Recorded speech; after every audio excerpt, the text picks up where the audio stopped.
തൃശൂർ പടിയൂർ ഇരട്ടക്കൊലക്കേസിലെ പ്രതിയായ പ്രേംകുമാർ കൊടും ക്രിമിനൽ. 2 വിവാഹം കഴിച്ച് 2 ഭാര്യമാരെയും കൊന്നു. ആദ്യ ഭാര്യയെ കൊന്ന കേസിൽ ജാമ്യത്തിൽ കഴിയവെയാണ് ഇത്തവണ ഇരട്ട കൊലപാതകം നടത്തിയത്. പ്രേംകുമാറിനായി പോലീസ് ലുക്കൌട്ട് നോട്ടീസ് പുറത്തിറക്കി. 2019 കാമുകിയായ തിരുവനന്തപുരം വെള്ളറട സ്വദേശി സുനിത ബേബിക്കൊപ്പം ചേർന്ന് ആദ്യ ഭാര്യ ചേർത്തല സ്വദേശി വിദ്യയെ പ്രേംകുമാർ കൊലപ്പെടുത്തിയത്. 2019 നടന്ന കൊലപാതകം ഉദയംപേരൂർ വിദ്യാ കൊലക്കേസ് എന്ന പേരിൽ വൻ വിവാദമായിരുന്നു. അതിലേക്ക് വരാം. പടിയൂർ പഞ്ചായത്ത് ഓഫീസിനടുത്ത് വാടകയ്ക്ക് താമസിക്കുന്ന കാരളം വെള്ളാനി സ്വദേശി കൈതവളപ്പിൽ മണി, മകൾ രേഖ എന്നിവരെ ബുധനാഴ്ച വൈകിട്ടോടെയാണ് വീട്ടിൽ മരിച്ച നിലയിൽ കണ്ടെത്തുന്നത്. വീട്ടിൽ നിന്ന് ദുർഗന്ധം വന്നതിനെ തുടർന്ന് അയൽവാസികൾ ഇരിങ്ങാലക്കുട ബോയ്സ് സ്കൂളിലെ ജീവനക്കാരിയായ മണിയുടെ മൂത്ത മകൾ സിന്ധുവിനെ വിവരമറിയിക്കുകയായിരുന്നു. സിന്ധു വീട്ടിലെത്തി പുറകുവശത്തെ വാതിൽ തുറന്ന് അകത്ത് കയറിയപ്പോഴാണ് അഴുകിയ മൃതദേഹങ്ങൾ കണ്ടത്. തുടർന്ന് കാട്ടൂർ പോലീസിൽ വിവരമറിയിച്ചു. മൃതദേഹത്തിന്റെ സമീപത്തു നിന്ന് രേഖയ്ക്കെതിരെ മോശം പരാമർശങ്ങൾ അടങ്ങിയ ഒരു കത്തും ചില ചിത്രങ്ങളും ലഭിച്ചിരുന്നു. ഇതോടെയാണ് ഇത് ഇരട്ട കൊലപാതകമാണ് എന്നും പ്രതി രേഖയുടെ ഭർത്താവായ പ്രേംകുമാർ ആണെന്നും പോലീസിന് വ്യക്തമായത്. 6 മാസം മുൻപാണ് മണിയും രേഖയും പടിയൂരിൽ വീട് വാടകയ്ക്കെടുത്ത് താമസം ആരംഭിച്ചത്. അതിനുശേഷമായിരുന്നു രേഖയും പ്രേംകുമാറും തമ്മിലുള്ള വിവാഹം. 2 ദിവസം മുൻപ് രേഖ പ്രേംകുമാറിന്റെ പേരിൽ വനിതാ സ്റ്റേഷനിൽ പരാതി നൽകിയിരുന്നു. ഇതിന് പിന്നാലെയാണ് നാടിനെ നടുക്കിയ ഇരട്ട കൊലപാതകം സംഭവിച്ചത്. ഇനി ഉദയംപേരൂർ വിദ്യാ കൊലക്കേസ് എന്താണെന്ന് നോക്കാം. 2019 പ്രേംകുമാർ കാമുകിക്കൊപ്പം ചേർന്ന് ആദ്യ ഭാര്യയായ വിദ്യയെ കൊലപ്പെടുത്തിയത്. സംഭവത്തിൽ പ്രേംകുമാറിനെയും കാമുകിയായ തിരുവനന്തപുരം വെള്ളറട സ്വദേശിയെ സുനിത ബേബിയെയും പോലീസ് അറസ്റ്റ് ചെയ്തിരുന്നു. കാമുകിക്കൊപ്പം ജീവിക്കാനായാണ് തിരുവനന്തപുരത്തെ വില്ലയിൽ വെച്ച് പ്രതികൾ വിദ്യയെ കഴുത്തുനെരിച്ച് കൊലപ്പെടുത്തിയത്. ശേഷം മൃതദേഹം തിരുനെൽവേലി ഹൈവേക്കരികിലെ കുറ്റിക്കാട്ടിൽ ഉപേക്ഷിക്കുകയായിരുന്നു. കൃത്യം നടത്തിയതിന് പിന്നാലെ ഭാര്യയെ കാണാനില്ല എന്ന് പ്രേംകുമാർ പോലീസിൽ പരാതി നൽകി. തുടർന്ന് കാമുകിയായ സുനിതയ്ക്കൊപ്പം ഉദയംപേരൂരിൽ താമസിച്ചു വരുന്നതിനിടെയാണ് പോലീസ് ഇരുവരെയും പിടികൂടിയത്. തിരുവനന്തപുരത്ത് സ്കൂളിൽ ഒന്നിച്ച് പഠിച്ചവരായിരുന്നു പ്രേംകുമാറും സുനിതയും. സ്കൂളിൽ നടത്തിയ റീയൂണിയന് ശേഷം ഇരുവരും അടുപ്പത്തിലായി. 96 സിനിമയിൽ നിന്ന് പ്രചോദനം ഉൾക്കൊണ്ട് രണ്ടുപേരും പ്രണയത്തിലായി. പ്രണയം ശക്തമായതോടെ ഒരുമിച്ച് ജീവിക്കാനും അതിനായി വിദ്യയെ എങ്ങനെയെങ്കിലും ജീവിതത്തിൽ നിന്ന് ഒഴിവാക്കാനും ഇരുവരും തീരുമാനിച്ചു. സുനിത ഹൈദരാബാദിലെ ജോലി ഒഴിവാക്കി കടയ്ക്കലിലെ ആശുപത്രിയിൽ ജോലിക്ക് ചേർന്നു. പ്രേംകുമാർ തമ്പാനൂരിലെ ഒരു ഹോട്ടലിൽ സ്റ്റോർ കീപ്പറായും ജോലിയിൽ പ്രവേശിച്ചു. ഇതിനടുത്ത് ഇരുവരും ചേർന്ന് ഒരു വീടും വാടകയ്ക്കെടുത്തു. ഇത് വിദ്യ അറിഞ്ഞതോടെ സുനിതയുമായുള്ള ബന്ധത്തെ ചൊല്ലി വിദ്യയും പ്രേംകുമാറും തമ്മിൽ നിരന്തരം വഴക്കുണ്ടായി. ഭർത്താവിനും മകൾക്കുമൊപ്പം താമസിക്കാതെ സുനിത വില്ലയിൽ താമസിക്കുന്നതിനെ ചൊല്ലി സുനിതയുടെ വീട്ടിലും പ്രശ്നങ്ങളുണ്ടായിരുന്നു. ഇതിനിടയിൽ സെപ്റ്റംബർ 20 പ്രേംകുമാർ വിദ്യയുടെ ഫോൺ എറണാകുളത്ത് നേത്രാവതി എക്സ്പ്രസ് ട്രെയിനിലെ കുപ്പത്തൊട്ടിയിലിട്ടു. പിന്നീടുണ്ടാകുന്ന അന്വേഷണം വഴിതിരിച്ചുവിടാൻ മുൻകൂട്ടി തയ്യാറാക്കിയ പ്ലാനായിരുന്നു അത്. അതിനുശേഷമാണ് വിദ്യയെ കൊലപ്പെടുത്താൻ തീരുമാനിക്കുന്നത്. വാഹനാപകടത്തിൽ കഴുത്തിന് പരിക്കേറ്റിരുന്ന വിദ്യയ്ക്ക് ആയുർവേദ ചികിത്സ ലഭ്യമാക്കാമെന്ന് പറഞ്ഞ് പ്രേംകുമാർ ഇവരെ തിരുവനന്തപുരത്ത് എത്തിച്ചു. സെപ്റ്റംബർ 20 രാത്രി പ്രേംകുമാർ ബീവറേജസ് ഔട്ട്ലെറ്റിൽ നിന്ന് മദ്യം വാങ്ങിയാണ് വില്ലയിലെത്തിയത്. പ്രേമിന്റെ പ്രേരണയിൽ അമിതമായി മദ്യപിച്ച വിദ്യ ബോധം കെട്ടുറങ്ങി. പുലർച്ചെ 2 മണിയോടെ കയർ കഴുത്തിൽ മുറുക്കി കൊലപ്പെടുത്തി. മുകൾ നിലയിലുണ്ടായിരുന്ന സുനിത താഴെയെത്തി ഹൃദയമിടിപ്പ് പരിശോധിച്ച് മരണം ഉറപ്പാക്കി.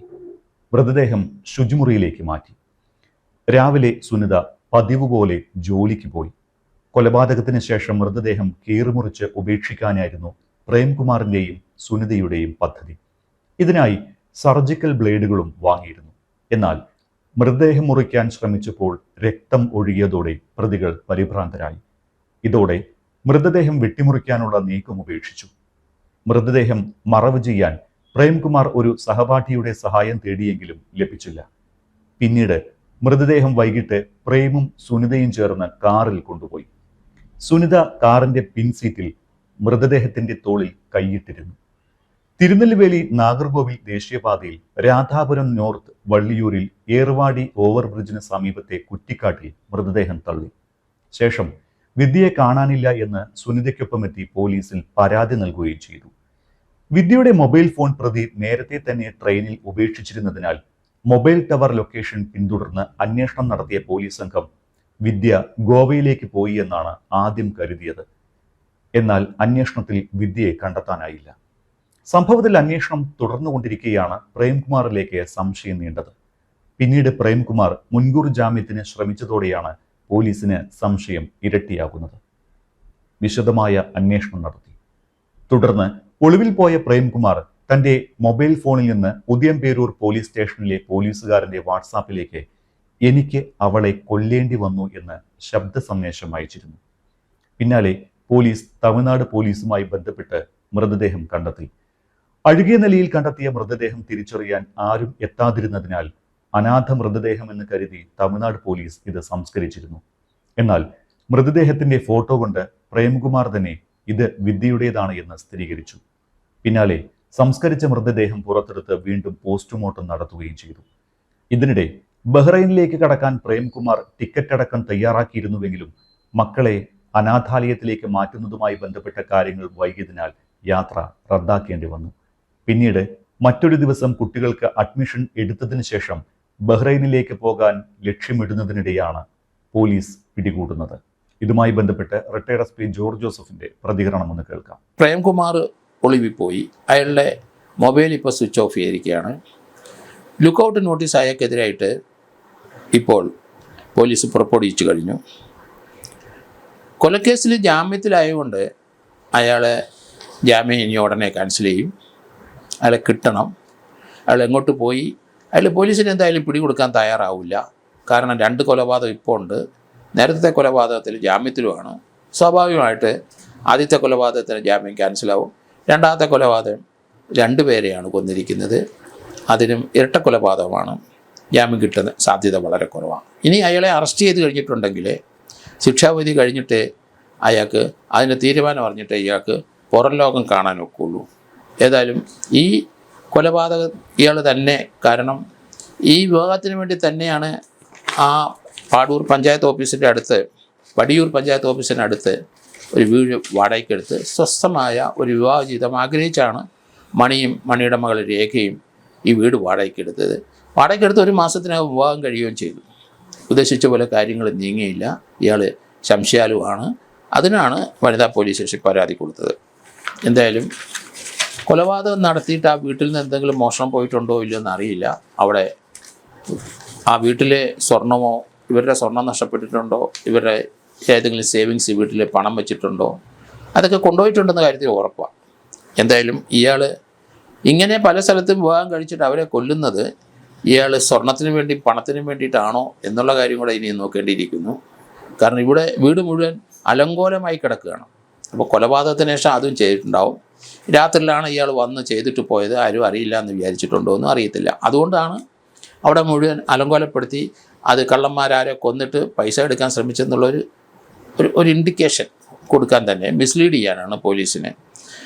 ഇയാൾ പക്ഷേ ഇവരുടെ മരണത്തിൻ്റെ അവരുടെ ബോഡിയുടെ അടുത്ത് എഴുതി വച്ചിരിക്കുന്നത് കൊണ്ട് ഇയാളിലേക്ക് അന്വേഷണം പോവും. ഇയാളെ കൈപ്പടയിൽ അവിടെ എഴുതി സംശയിക്കുന്ന ആൾക്കാരുടെ ഫോട്ടോ ഉൾപ്പെടെ അവിടെ അവരുടെ തുണിയിൽ ഒട്ടിച്ചു വെച്ചെന്നാണ് പറയുന്നത്. എന്തായാലും വളരെ ദാരുണമായൊരു കൊലപാതകമാണ് തന്നെയാണ്. അവരൊറ്റയ്ക്ക് താമസിക്കുന്നത്. ആ രേഖയുടെ പ്രതീക്ഷകളെല്ലാം അറ്റുപോയി.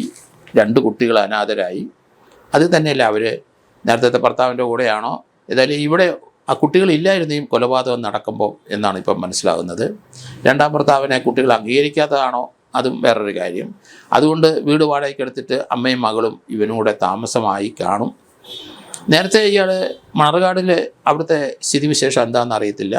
അവിടെ ഇയാൾക്ക് എന്ത് ജോലിയായിരുന്നു, ഇയാൾക്ക് എന്ത് പണിയായിരുന്നു, ആദ്യത്തെ വിവാഹമായിരുന്നു, അതിലെ ആളെ ആണോ കൊന്നത്, ഇങ്ങനെയുള്ള ധാരാളം കാര്യങ്ങൾ ഇനി അവിടെ കാട്ടൂർ പോലീസ് സ്റ്റേഷൻകാരെ അന്വേഷിച്ച് കണ്ടെത്തും.